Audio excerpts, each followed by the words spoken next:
Alright, so basically this is going to just be some really simple advice. If you've surfed big waves before, this is obviously not the video for you. This is more of a video if you've maybe just bought your first gun and you're starting to get into like surfing bigger waves, or even like the same size waves and you're just using a gun for the first time. So these are a couple of my guns. I've got the 8.6 Carrera and the 8.0. Two super nice boards. Carreras are awesome, super fun, but I'm not here to brag about them. I got a couple things written on my hand here. So this is a mistake that I've seen. To me, this seems like incredibly intuitive, like you should just get this, like no shit, and yet I've seen people make this mistake, which boggles the mind. So, I guess we'll just cover it. So I've seen people come out on bigger days when it's like double overhead or something, and they'll bring a big gun. They'll bring like an 8.0, something heavy like that, and they will sit inside. They will sit inside. It just doesn't make any sense, like where you would normally sit with your shortboard. You do not sit on the inside section with a gun. That's just not how it works. And the reason for that is because you can't fucking duck dive a gun. Like this 8.0 has, I don't know, 52 liters maybe, and I can like duck shove it under like a smallish wave, but anything higher than like chest high, and there's just no way you can't duck dive it. And so that's just not that's not the style of surfing when you use a gun. You're never sitting on the inside. If you think about the lineup, you are always sitting on the very, very edge of the lineup, the very tip of the lineup. That's where you sit with the gun and you're waiting for the biggest waves to come in, and you're just catching it on the very tip, because that gives you the chance. That's the whole point, right? You're getting in early with the big gun, you're catching the biggest waves where they're breaking on the tip, and then if maybe like a set comes in and you're not so sure about it, since you're sitting right on the edge of where everything's breaking, you just paddle out a little bit and you go over it. You don't have to, you're never duck diving anything. So when you bring the gun out, when I bring the gun out, I'm sitting way out there, way out there, right on the very, very edge of where the waves are breaking, which seems intuitive to me, and yet I have seen people make that mistake. And so there you go. You sit on the very outside.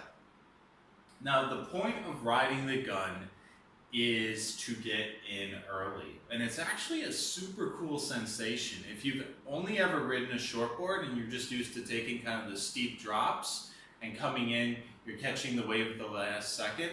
When you ride a gun for the first time, it can be super interesting to catch the wave before it's breaking. It's got, so many liters that you're catching the wave before it breaks, and it's almost like you're gliding into this wave. You're not so much dropping into it, you're gliding into it. Even on a really big wave, you kind of glide into it, and it's super fun. It's really fun. It's an almost completely different experience than taking that drop on your shortboard.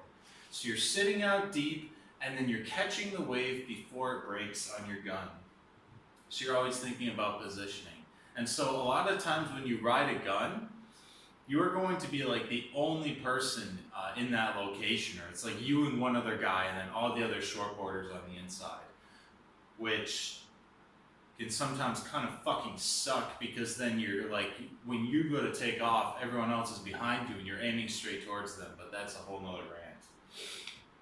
So you're sitting way outside, waiting to get in early, you're catching the wave before it breaks.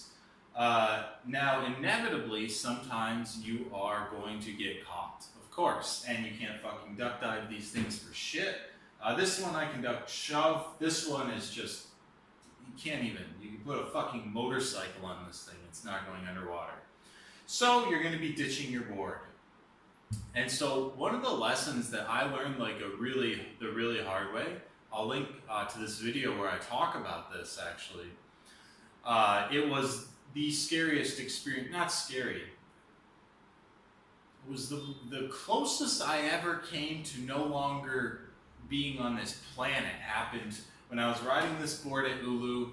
double overhead, my leash snapped, and I took a whole bunch of sets on the head, and it was really bad.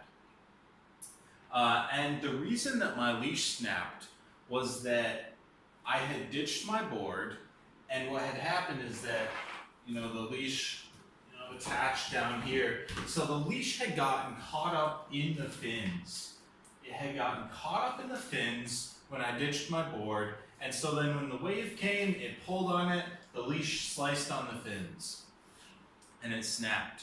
And so every single time now, whenever I'm ditching a board, I'm always thinking, usually have a few seconds. So I'm thinking, I push my board away from me, and I'm always checking to see that the leash is like coming out like this. You see what I mean? It's not like tangled up in the fins. I'm always just trying to make sure that the leash is coming out so it doesn't get tangled. So that's something to think about. That's something I learned the hard way.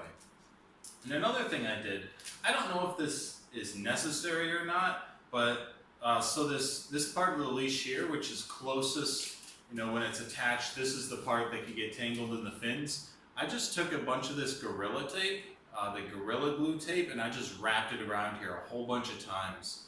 And I think that this could, if it does get caught in the fins, I think that this could offer some protection here. And this shit, I've ridden this leash like this now like 8 or 10 times, and it's not coming undone at all. It seems to be impervious to salt water, so I don't know. Maybe it doesn't make a difference, maybe it does, but it takes 30 seconds to just wrap a bunch of Gorilla tape around this shit. And yeah, if that makes a difference, that's good. So yeah, I think basically those were the few things that I wanted to cover. Again, this is like a super simple video, but if you're just getting into guns, yeah, it can be interesting. And the one final thing that I will say is that riding a gun like this 8.0, this 8.6, riding a gun, it is a very different experience, and it can take you a few sessions to get into it. Like the first time I ever rode this board, I was like, oh, it's an 8.0, like it's gonna be so easy, I'm just gonna catch everything. I went out to double overhead Ulu, I caught nothing. Even though I normally do fine there, I caught nothing because I just didn't understand the mechanics of how to ride this board. When you ride this thing, it paddles different. You have to adjust your takeoff, because if you try a shortboard takeoff on this, you're going to get ahead of the wave. Do you see what I'm saying? It paddles so much better that you're gonna go a lot farther on your initial paddle, so that by the time the wave gets to you, it's already breaking. Whereas in your shortboard, which doesn't paddle as efficiently, you'll be in the right spot. So kind of learning the dynamics of when to start paddling, how soon to start paddling, where to position yourself, all of this shit, it's not necessarily intuitive. Even if you've been riding a shortboard for years, it's not something you just get like that. It takes a few times. But once you get it, these things are weapons, and you will catch waves that nobody else catches.